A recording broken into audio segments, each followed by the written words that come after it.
Makanya kadang sebagian orang ada yang sholatnya ketika doa di antara dua sujud, itu yang paling banter, yang paling nyaring itu adalah ketika warzukni, bukan Robbi Firlinya. Di bagian rezekinya malah ya. Wajiburni warfa'ni warzukni, itu langsung sangat percaya. Nah, artinya orang sholat itu sebenarnya oleh Allah Subhanahu wa Ta'ala sedang didikte untuk bisa semakin menjadi orang yang lebih baik lagi. Lebih baik. Iya. Karena diajari memuji, bukan diajari meminta. Ya, paham. Keren kan? Orang sholat tuh keren. Iya. Nah, ini mungkin masuk ke pertanyaan yang terakhir ya. Saya anu dulu ya. Oh iya. Saya nyindir tadi itu biar sampai yang ngerokok. Soalnya kalau orang yang nggak ngerokok itu mending mengharamkan rokok aja. Supaya kan dengan dia tidak merokok dia dapat pahala. Oh gitu ya, Ra? Jadi makin mantap saya, Ra. Saya gak mau mendahului sampean, Ra. Makanya nunggu sampean dulu baru saya, Ra. Ada banyak dari kita anak muda yang berpikir percuma masih sholat kalau masih melakukan maksiat. Nah itu gimana, Ra? Setuju gak dengan pernyataan seperti itu? Dan mungkin di kitab ada penjelasannya bagaimana, Ra? Jadi di dalam Al-Quran kan sudah dikatakan ya. Inna sholata kanat. Iya, cuman banyak, Ra. Inna sholata kan. Banyak. Inna sholata tanha anil fahsya'i wal munkar. Gimana sebelumnya itu? Waufu. Terus? Yahjila idahatum. Terus? Wala tangkudul aimana ba'da tawkitiha. Itu dah. Iya, terus. Waqad ja'altumullah kafila. Itu setelahnya kayaknya, Ra. Inna sholata tanha anil fahsya'i wal munkar. Oh, innallaha ya'muru bil adli. Iya dah. Wal ihsan wa ita'i dzil qurba wa yanha 'anil fahsya'. Wal munkari wal baghi ya'idukum la'allakum tadhakkarun. Oh, bukan ya? Itu kan kalau sudah mau sholat Jumatan itu. Iya. Enggak, saya cuma ngetes hafalannya. Katanya mau wisuda ini. Masih belum lancar, Ra. Kan proses, Ra. Jadi di ayat itu inna sholata tanha anil fahsya'i wal munkar. Iya. Sholat itu mencegah dari kemungkaran, dari keburukan dan kemungkaran. Fahsya ini keburukan yang sangat buruk. Ini dicontohkan oleh para ulama, yaitu dosa yang sebanding dengan zina, wal munkar, dan dosa yang sebanding dengan kerusakan pada alam, seperti pembunuhan atau apalah macam-macam. Nah, sholat bisa menghentikan seseorang dari melakukan dosa apapun, baik yang besar ataupun yang kecil. Seperti itu. Nah, ternyata ketika misalnya ada orang, buat apa saya sholat kalau ternyata maksiatnya jalan terus. Berarti kan seakan-akan inna sholata tanha anil fahsya'i wal munkar itu akhirnya salah. Sebab karena dia sholat tapi ternyata dia tetap bermaksiat. Berarti kan seakan-akan menyalahi aturan ayat. Paham.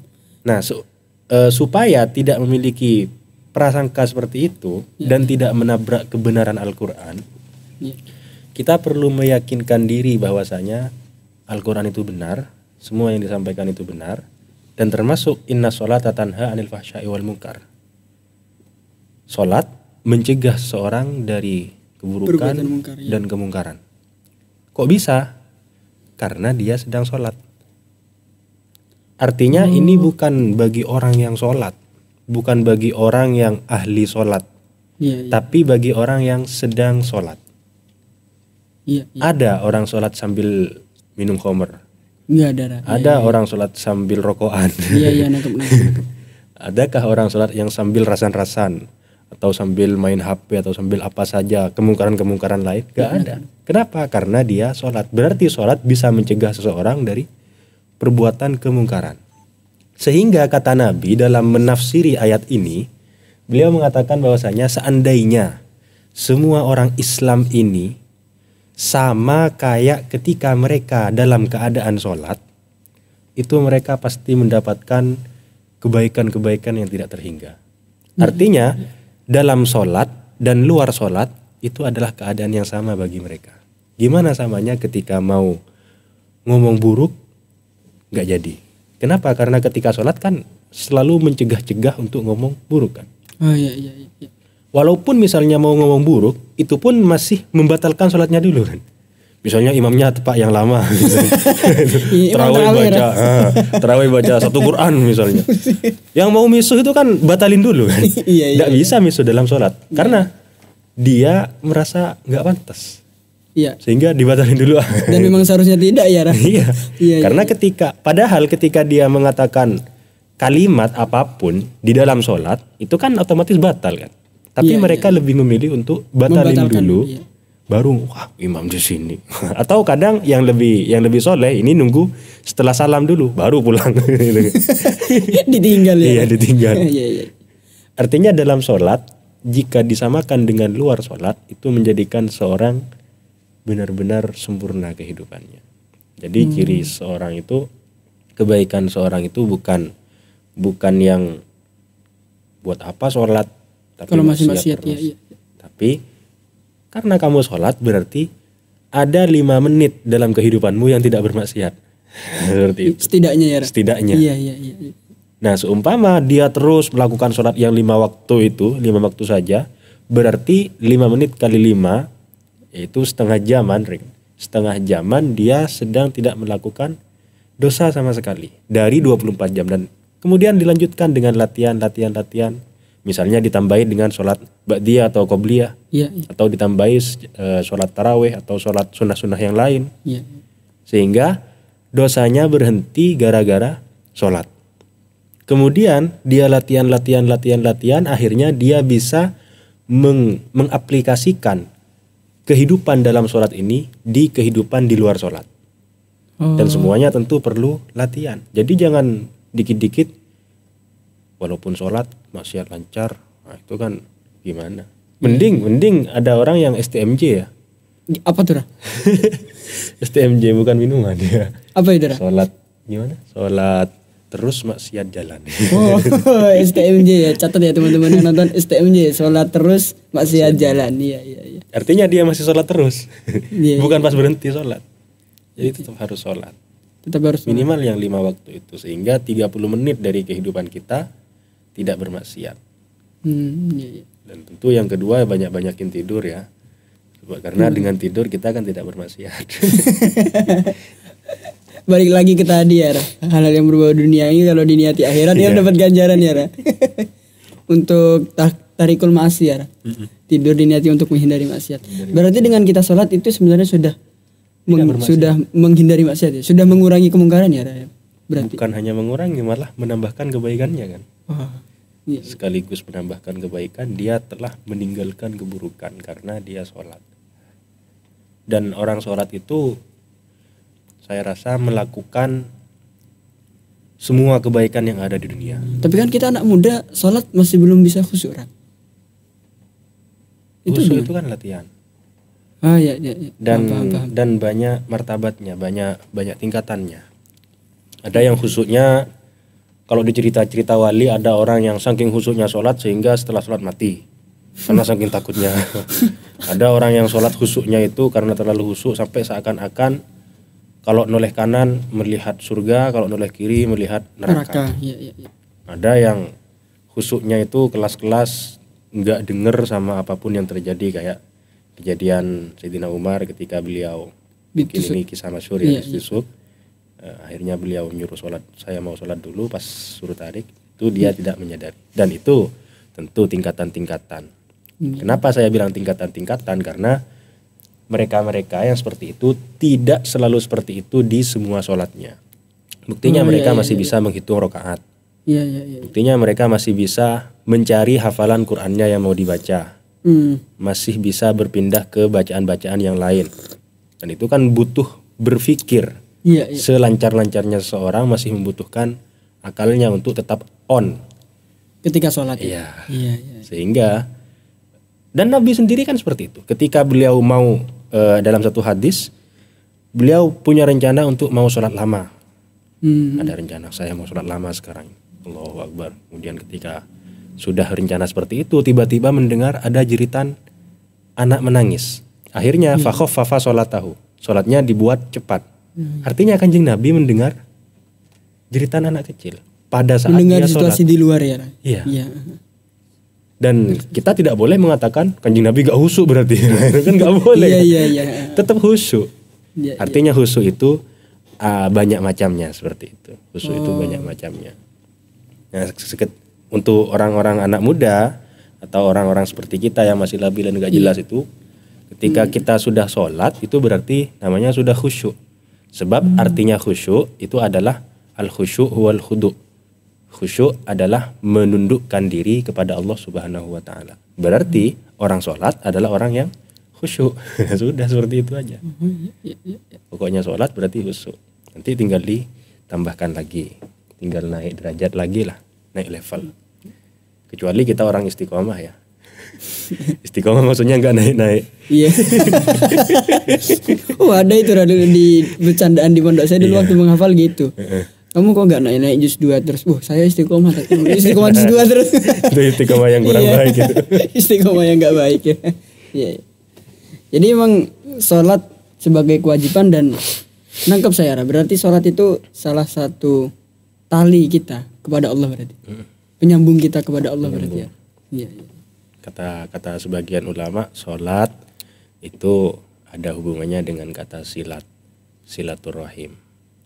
Silaturahim kan tali menyambung persaudaraan. Kalau sholat itu tali yang menyambung kepada Allah. Katanya sebagian ulama seperti itu. Mesti dari kita yang sholat itu kan pasti kepikiran juga ya, entah itu ketika sujud ataupun berdoa, mesti kan kepikiran dengan sendirinya, entah dia sadar atau tidak sadar, ya Allah, saya masih suka melakukan maksiat. Semoga saya dicegahkan dengan hal-hal seperti itu. Setidaknya kan dia berdoa seperti itu, walaupun setelahnya dia masih melakukan lagi. Tapi biasanya kita emang seperti itu, ketika sholat dan benar-benar niat di sholat ya kadang seperti itu. Kepikiran aja gitu sama hal-hal buruk yang sudah kita lakukan. Dan mungkin itu salah satu manfaatnya sholat ya. Iya. Cuman saya pernah menulis seperti ini dan sering ya saya sampaikan di mana-mana. Ya. Bahwasanya sholat itu kalau secara bahasa itu kan sholat adalah doa. Secara bahasa. Secara bahasa. Sholat lughatan ad-du'a wa syar'an itu gimana?